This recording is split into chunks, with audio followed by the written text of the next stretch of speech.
Video like जरूर कर लीजिए और ऐसे वीडियो लगातार फ्री में पाने के लिए चैनल को तुरंत सब्सक्राइब कर लीजिए और बेल आइकन को जरूर टैप कर लीजिए ताकि आगे भी सारे वीडियो आपको मिलते रहे। यूट्यूब में फॉलो करते हैं तो प्लीज ये वाला फ्री टेलीग्राम चैनल जरूर ज्वाइन कर लीजिएगा। सारे नोटिफिकेशन सारे अपडेट यहीं पे आते हैं, ध्यान रखिए।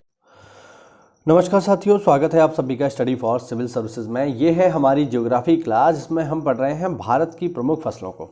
आज की क्लास में हम बात करेंगे कुछ प्रमुख फसलों के बारे में, जिनमें पहला आपके सामने दिया हुआ है। पहला है कॉटन, कपास। इससे पहले ही क्लास में हमने अन्य फसलों की चर्चा की थी। अगर आपने वो वीडियोस नहीं देखे हैं तो जाकर के उनको देख लीजिए, वहाँ आपको पूरी जानकारी मिल जाएगी। चलिए, पहला है यहाँ पर कपास। कपास की अगर बात की जाए साथियों, तो कपास जो है एक मालवेसी कुल का पौधा है। यही बात पेपर में पूछी जा चुकी है, ध्यान रखना। विश्व में इसकी 2 प्रजातियाँ पाई जाती हैं। पहला है देसी कपास, ओल्ड वर्ल्ड कॉटन, ठीक है, या जिसके अन्य नाम है गास्पियम, अर्बोरियम या गाहरबोरियम। और दूसरा है अमेरिकन कपास, न्यू वर्ल्ड कॉटन, ठीक है। इनके ये लोकल नेम है, इनको एक बार देख लेना, ठीक। अच्छा, ये जो कपास हैं साथियों, ये पठारी भाग में जो लावा मिट्टी पाई जाती है, जो काली मिट्टी पाई जाती है, बेसिकली वहाँ पर इनका प्रोडक्शन किया जाता है, ठीक है। कपास की खेती के लिए जो आपको चीज़ चाहिए, जो टेम्परेचर चाहिए, वो है करीब करीब 20 से 30 डिग्री का। और इम्पोर्टेंट बात यह है कि कपास की खेती करने के लिए करीब करीब 200 दिन आपको पाला तथा ओस रहित आसमान चाहिए, बिल्कुल साफ आसमान चाहिए। बारिश की बात करें तो 50 से 100 सेंटीमीटर तक की बरसात की यहाँ पर आवश्यकता होती है, ठीक। मिट्टी की अगर बात की जाए कि कपास की खेती के लिए कौन सी मिट्टी उपयुक्त है, तो कपास की खेती के लिए जो सबसे ज़्यादा उपयुक्त मिट्टी है वो है काली, है ना। तो ये बात पेपर में कई बार पूछी जा चुकी है। लेकिन इसके अलावा अगर हम देखें तो दोमट मिट्टी, लाल मिट्टी भी यूज़ कर ली जाती है, बट जो सबसे ज़्यादा महत्वपूर्ण है इसमें, जो सबसे ज़्यादा उपयोगी है, वो काली है, ध्यान रखना।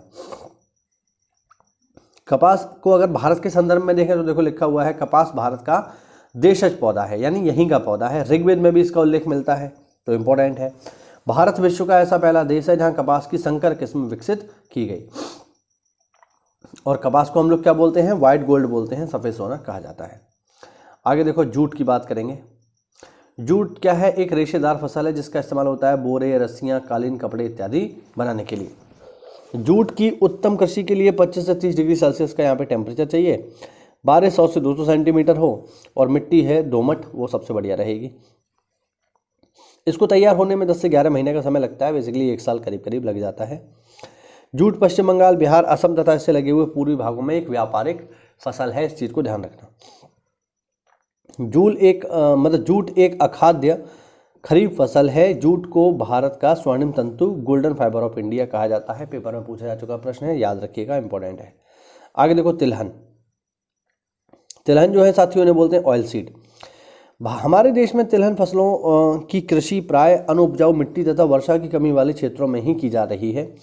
खरीफ व रबी दोनों समयों में तिलहन की खेती की जाती है।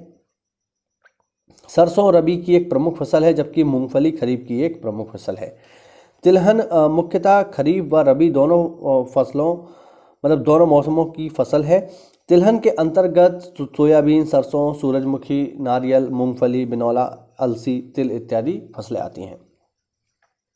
सरसों की कुछ फेमस जो है प्रजातियां भी हैं, जैसे वरुणा है, पीताम्बरी है, पूसा है, बोल्ड है, जय किसान इसकी प्रमुख फसलें हैं, मतलब प्रजातियां हैं। आगे बात होगी दालों की, पल्सेस। तो लिखा हुआ है शाकाहारी भोजन पसंद करने वाली जनसंख्या की प्रोटीन की प्राप्ति का सबसे प्रमुख स्रोत दालें हैं। हमारे देश में रबी, खरीफ, जायद तीनों फसल चक्रों के अंतर्गत दाल उगाई जाती है। फलीदार पौधा होने के कारण दाल मिट्टी में नाइट्रोजनी तत्वों की भी आपूर्ति करती है तथा उसकी उर्वरकता बढ़ाती है। इसीलिए इसे अन्य फसलों के साथ, यानी मिश्रित खेती के अंतर्गत या इसको हम लोग उगाते हैं।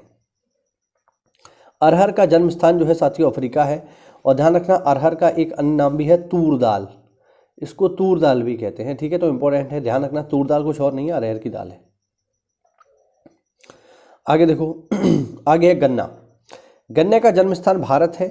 गन्ने की फसल को तैयार होने में लगभग 1 वर्ष का समय लगता है।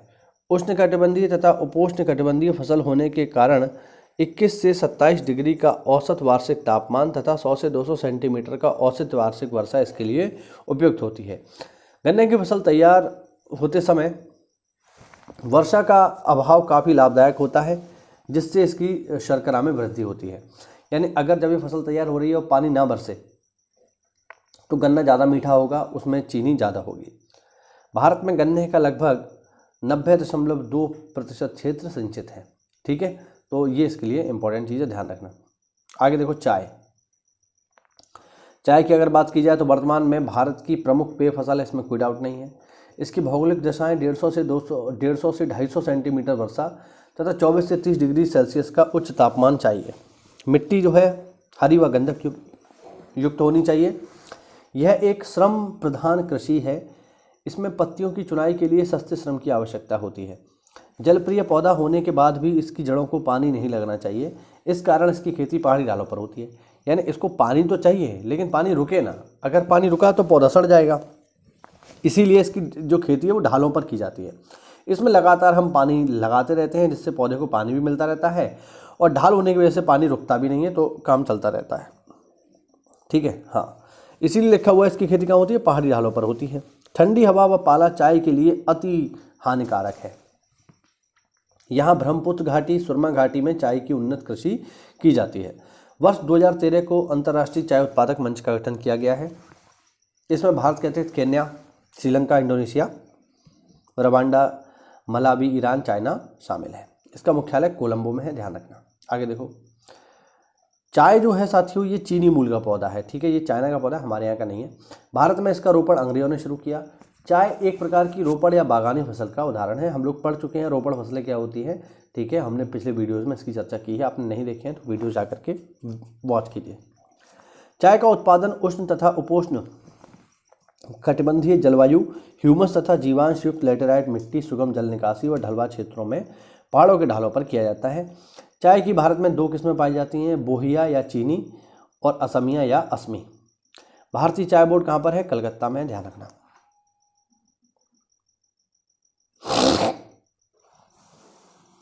आगे देखिए साथियों, आगे है कहवा। कहवा उत्पादन की अनुकूल भौगोलिक दशाएं 15 से 18 डिग्री सेल्सियस का औसत तापमान तथा 150 से 250 सेंटीमीटर की औसत वर्षा है। पर्वतीय अथवा दोमट मिट्टी या लावा मिट्टी इसके लिए उपयुक्त होती है। भारत में 2 प्रकार से कहवा की कृषि की जाती है, अरेबिका तथा रोबस्टा। अरेबिका कॉफ़ी देश के कुल कॉफ़ी फसल क्षेत्रफल के 60% भाग पर केरल, कर्नाटक तथा तमिलनाडु राज्यों में उगाई जाती है। ध्यान रखिएगा, कहवा की खेती दक्षिण भारत के पर्वतीय ढालों तक ही सीमित है। यानी उत्तर भारत में आपको कॉफ़ी के बागान या कहवा की खेती होते हुए नहीं दिखाई देगी, केवल दक्षिण भारत में ही होती है। भारत में कहवा का उत्पादन बाबा बूदन की पहाड़ियों से शुरू हुआ था और कॉफ़ी बोर्ड भारत के बेंगलोर में स्थित है। ठीक है, बाबा बूदन की पहाड़ी जो है कर्नाटका में है और यहीं पे पहली बार कॉफ़ी उगाई गई थी। बाबा बूदन नामक एक बाबा जी थे जो गए थे यात्रा पर हज में, और वहाँ से जो है कुछ कॉफ़ी के बीन्स जो है हरे वाले वो वहाँ से चुरा लाए, बेसिकली चुरा ही लाए, क्योंकि हरी कॉफ़ियों को मतलब हरी कॉफ़ी के बीजों को वहाँ से अरब से बाहर ले जाना उस समय इलीगल था, तो एक प्रकार से वो चुरा लाए, स्मगलिंग कर लाए, और फिर जो है उन्होंने यहाँ पर अपनी जहाँ पर उनका आश्रम था वहाँ पर उन्होंने इसको लगाया और वो जगह जो है फेमस हो गई बाबा बूदान की पहाड़ी के नाम से। वहीं पर सबसे पहले खेती हुई थी। ठीक है, कॉफ़ी की। आगे देखो रबड़ की बात करते हैं। रबड़ का जन्म स्थान ब्राज़ील है, जैसा कि आप देख सकते हैं। यह उष्णकटिबंधीय पौधा है। वृक्ष के दूध लेटेक्स से रबड़ प्राप्त होता है। 1902 ईस्वी में केरल में पेरियार नदी के किनारे इसके वृक्ष लगाए गए। रबड़ उत्पादन उत्तम कृषि के लिए 25 से 32 डिग्री सेल्सियस का उच्च तापमान, अत्यधिक वर्षा, लाल लैटेराइट, चिकनी तथा दोमट मिट्टी तथा अधिक मानव श्रम की आवश्यकता होती है। बहुत ज़्यादा मानव श्रम चाहिए। दक्षिण भारत में इसकी उपयुक्त दशाएं मिलती हैं, इसलिए ज़्यादातर रबड़ का प्रोडक्शन दक्षिण भारत में ही होता है, केरल कर्नाटका में ही होता है, उत्तर भारत में नहीं होता। आगे बात करेंगे तंबाकू की, टोबैको। यह एक शीतोष्ण कटिबंधीय पौधा है। इसके लिए औसतन 15 से 38 डिग्री सेल्सियस का तापमान, 50 सेंटीमीटर वर्षा तथा दोमट मिट्टी की आवश्यकता होती है। तंबाकू की पत्तियों को सुखाने की प्रक्रिया रचाई कहलाती है, जिसमें पत्तियों में वांछित रंग, गंधक तथा लचक आदि गुणों का विकास होता है। हम जिस क्षेत्र में रहते हैं यहाँ से थोड़ी ही दूर पर जो है फरुखाबाद की तरफ बहुत बड़े पैमाने पे खेती का प्रोडक्शन मतलब तंबाकू का प्रोडक्शन होता है। ज़्यादातर किसान इस क्षेत्र में लगे हुए हैं। आगे देखो, आगे है जो इसमें लास्ट फसल वो है साथियों नारियल। नारियल उष्णकटिबंधीय जलवायु का पौधा है। इसके लिए 20 से 25 डिग्री सेल्सियस का तापमान, 150 डिग्री सेल्सियस से मतलब 150 डिग्री सेंटीमीटर से अधिक की वर्षा, पाला तथा सूखा रहित तटीय जलवायु, बलुई दोमट या रेगुर मिट्टी की आवश्यकता होती है। इस प्रकार की मिट्टियों में पहाड़ी ढालों के सारे 800 से 1000 मीटर की ऊंचाई पर भी इन्हें उगाया जा सकता है। नारियल से प्राप्त गरी से तेल, साबुन बनाने का कच्चा माल, वनस्पति घी इत्यादि प्राप्त होता है। देश के 3 दक्षिणी राज्यों केरल, तमिलनाडु तथा कर्नाटक में नारियल का 83.2% प्रोडक्शन होता है। बेसिकली ज़्यादातर उत्पादन यहीं से हो रहा है। तो ये हुई साथियों हमारी प्रमुख फसलें। अगली क्लास में हम बात करेंगे साथियों पशुपालन की। भारत में पशुपालन किस तरीके से हो रहा है, क्या क्या जो है प्रमुख नस्लें हैं। उम्मीद करता हूँ छोटे से वीडियो में आपको कोई नई जानकारी मिली होगी। तो ऐसा है तो वीडियो को लाइक करिए, चैनल को सब्सक्राइब करिए। मिलते हैं अगली क्लास में, तब तक के लिए जय हिंद, जय भारत, वंदे मातरम।